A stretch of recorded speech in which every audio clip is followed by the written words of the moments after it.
My top 10 favourite Doctors, in no particular order. First off, David Warner, who did the Doctor Who Unbound series for Big Finish.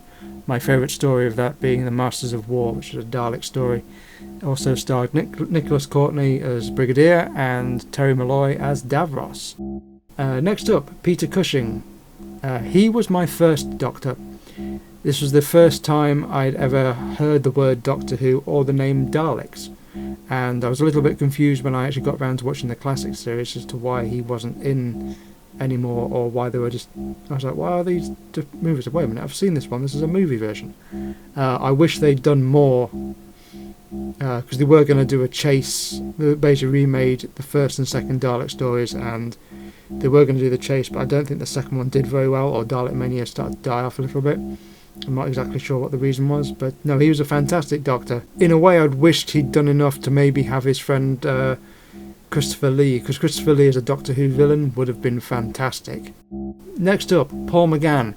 Now, I didn't see Paul McGann as the Doctor until I'd already seen him as Golic in Alien 3. If you haven't watched that film, he plays an unhinged psychopath on a prison planet. And yeah, that was when I first... When someone says Paul McGann to me, my first thought goes to him charging at a cigarette dispenser, yelling, "Cigarettes!" Yeah, but if you haven't watched Alien, then Alien 3, watch it. It's a fantastic movie. Next up, Peter Davison. He is probably my least favourite of the classic Doctors. He's a good actor. His stories are entertaining. There's some gems in there like Earthshark, Caves of Androzani, but there's also quite a few duds in there as well. I think my least favourite is it's actually, unfortunately, the ones that have the Black Guardian in it. Oh, what's it called? Enlightenment, I think it was called. I only very recently watched the one where Turlough was introduced, and because I'd seen Five Doctors many times, I think it was one of the earliest ones I got on DVD, and when the Brigadier saw Sarah and Tegan, obviously he knew Sarah, but then he's like, he says hello to Tegan as well. I was like, when the hell did he meet Tegan? Oh, that's when. Anyway, next up, William Hartnell. This is why this list is in no particular order. I love them all. I know I've just said that Peter Davison, the Fifth Doctor, is my least favourite Doctor, but I have to be in a specific mood to watch the First Doctor stuff, simply because they are so long and slow paced. But there are some fantastic stories, and obviously it's where Doctor Who started. I mean, people say, oh, the Doctor wouldn't kill or do any harm, but they either haven't seen it or they seem to forget. In the very first story, he goes to club a injured caveman with a rock. Yeah, and he is very self-centered. In the second story, he disables the TARDIS so they can go see the Dalek City, and then I was like, oh dear, I might have put us in danger. One of my favourite stories of his is Time Meddler, when he has to deal with the meddling monk. And Stephen's whole interaction with getting to grips with being on a time machine and then having to fight this other Time Lord is quite brilliant. Next up is the Seventh Doctor. I'd seen clips of Remembrance of the Daleks, namely the fight under the bridge, and I've been wanting to watch this episode for ages because it seemed so good. And then I finally got it as part of the Davros box set on VHS for Christmas or birthday, and I was blown away by it. Just the amount of Dalek action, obviously Daleks fighting each other. This is fantastic, which started churning ideas in my head. And I remember I had at the time some really crude Lego Dalek models. They were like 4 or 5 times bigger than a Lego figure, but they were the best I could do because I wanted the heads to move and all that. So then I made 2 lots, and that's where my fascination with Dalek Civil Wars began.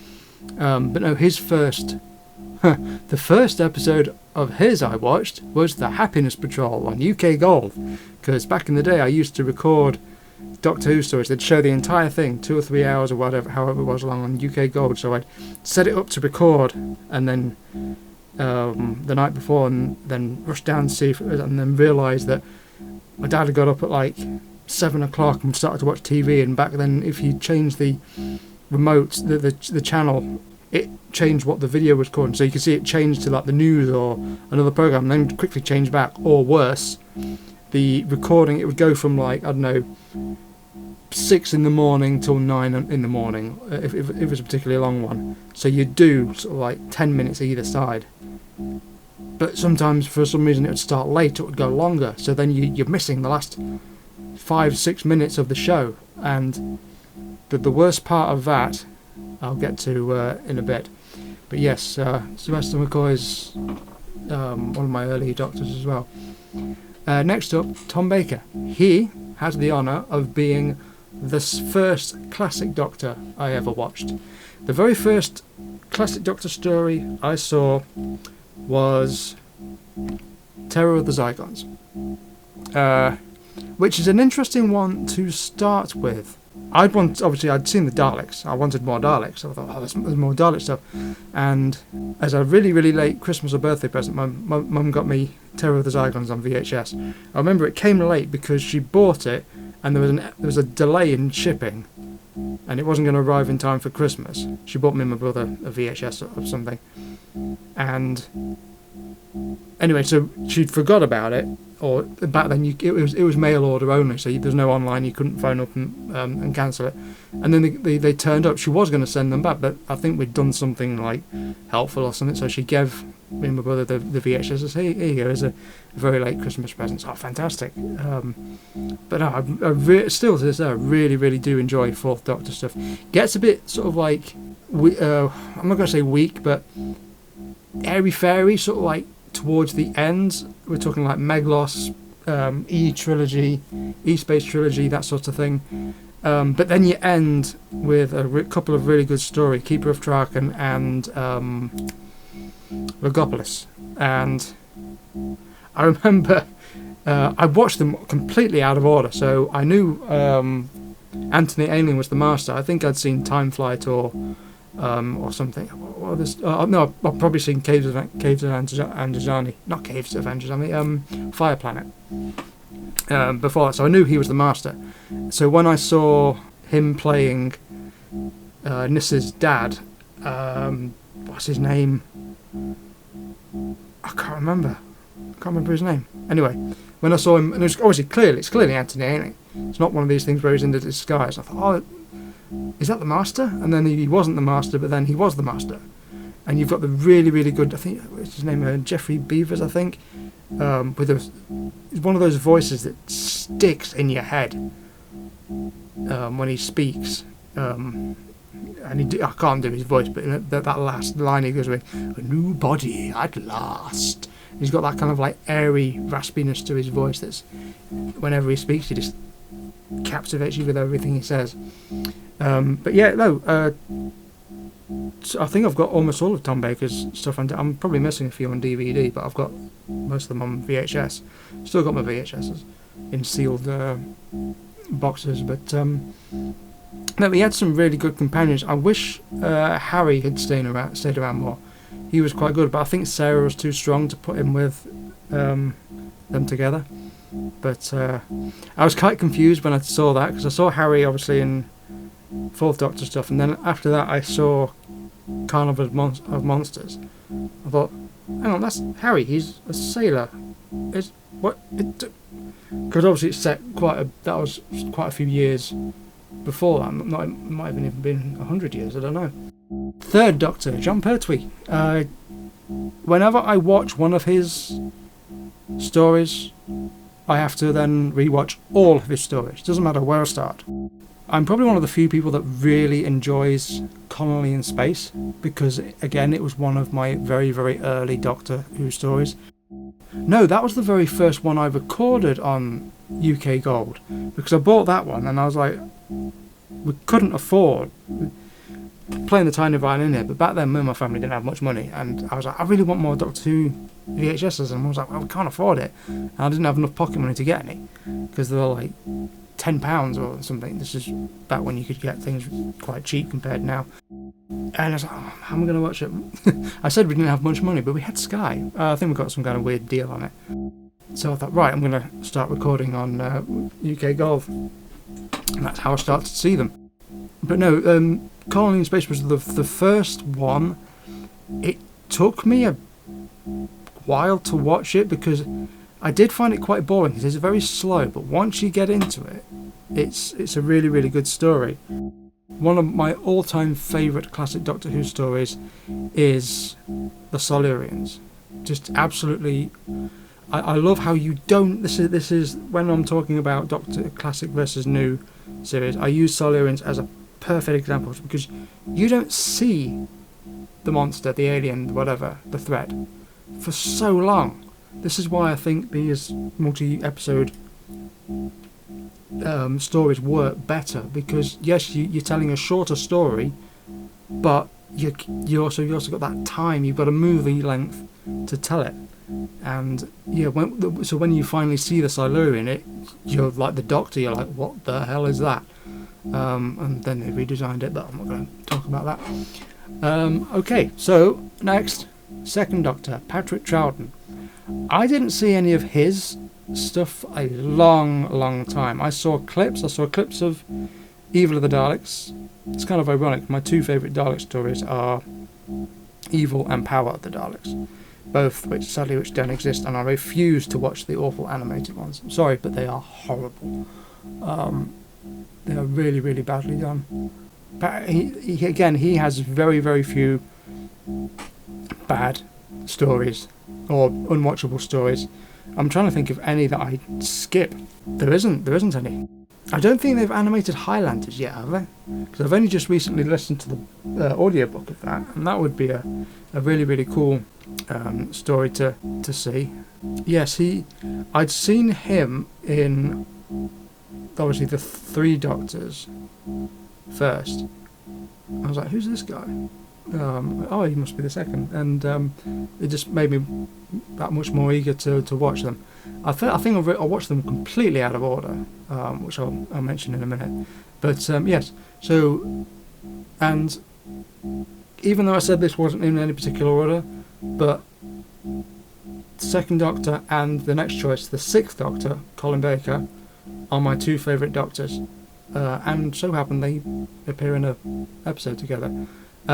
He's just, I just love his stuff. He's an absolutely brilliant, and I was really annoyed that he had the least amount of episodes.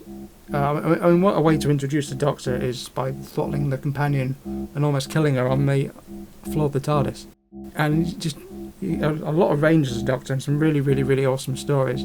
My favourite being Attack of the Cybermen, which is what I was talking about earlier. I recorded Attack of the Cybermen on UK Gold, and I missed the last 5 minutes. It cut off. I mean, it probably wasn't even 5 minutes. It was probably, I think, 3 or 4. It's as the Doctor has just killed the cyber controller, and he's spinning around to shoot the cyber leader, and he shoots the cyber man, which then shoots the cyber leader, I think. I haven't watched that episode in a while. Anyway, there's a whole mess. Oh no, that's it, because the cyber leader's got his thing cut. He grabs him and he holds the gun to his chest, and then goes and deals with Lytton. Perry's watching from the TARDIS. She runs out, and it was a really good example of how sort of like emotional the Doctor can get, but intensity. He's not crying. He's not sort of like worries. He's hurt because he misjudged someone, which led to their death.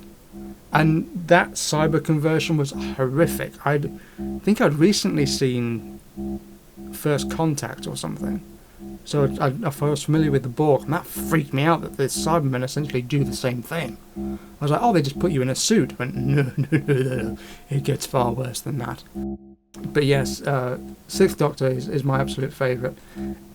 The only actors I've ever met from Doctor Who, I've literally bumped into Sylvester McCoy at a convention. I said sorry, and then I did a double take. I said, oh, hello.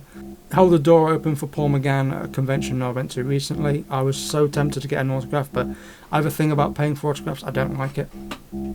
I've got quite a few autographs through like winning raffles or getting chances on DVDs or some of the signatures from Big Finish. I'm actually looking at the website and I could not remember the name of Big Finish. Anyway, yeah, so that is my list, and so that's it for my top 10 Doctors. If you like this sort of video, I will do more. I'll do like my favourite non-Dalek stories, my favourite Dalek stories, my favourite companions. If you want me to, I'll do my least favourite companions. I'm not going to do least favourite, because then I'll have to do a least favourite Doctors, and that'll be a rant. So yeah, if you want me to do more of these videos, I will. I'm trying to find more interesting videos to do while I'm doing animation. Next video, the video either before this or after this will be an update video showing you what I'm working on at the minute. So yeah, leave your comments in there. When was the first time you watched Doctor Who? Was it the classic? Was it new? If something I'm interested in, New Who fans, when you've gone back to watch the classic, has your opinion or has it changed your perspective on New Who, or as New Who sort of like just I don't know. I'll be interested, because I've spoken to a few people that they've gone back and watched the classic and they don't like it because it's either too slow or the budget looks too naff or anything.